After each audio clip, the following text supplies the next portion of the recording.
Stacy Arras.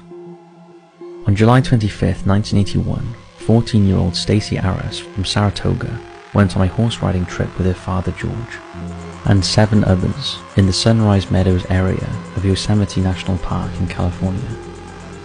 After riding for a few hours, the group stopped at Sunrise High Sierra Camp, where they intended to stay the night. After freshening up, Stacy told her dad she was going for a walk to stretch her legs and take pictures of the views. She asked him if he wanted to come, but he told her he'd pass, although he did advise her to change her flip-flops to more suitable walking footwear. Stacy was seen walking towards a boulder where an older member of the group, Gerald Stewart, was sitting. She told Gerald she was going to take a walk to a nearby lake. Gerald offered to walk with her, but after a short time he felt tired and sat down to rest, while Stacy carried on alone. This was the last time she was ever seen. When Stacy didn't return, it was Gerald who raised the alarm, and a search party was sent out. However, despite a vast search and rescue operation, the only thing ever found was the lens cap from Stacy's camera.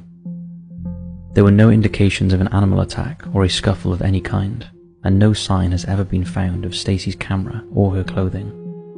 She simply vanished off the face of the earth.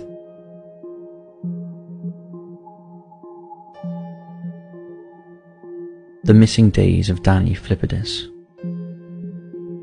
On February 2nd, 2018, firefighter Danny Flippidis, who was on a ski trip with friends at the Whiteface Mountain Ski Resort, briefly parted from the group to retrieve his cell phone from his car, but he never returned. His disappearance sparked a massive search. 6 days later, Danny turned up in Sacramento, still dressed in his ski gear, with no ID except a single credit card. He had no idea how he ended up there, but believes he may have flagged down a truck, and the next thing he remembered was the truck driver telling him he was in Utah, nearly 2,000 miles away from Whiteface Mountain.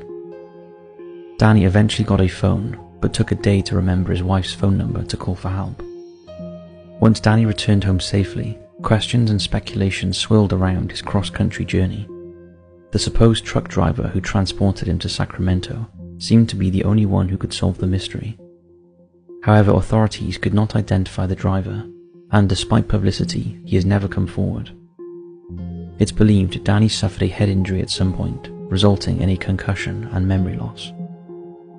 However, there are those that believe that Danny was abducted by aliens and returned after they had carried out experiments, or that some other sinister force was to blame. The truth is, we may never know. It is unlikely Danny will ever remember what happened, and with no sign of the truck driver, the disappearance and what happened during those lost 6 days is a complete mystery.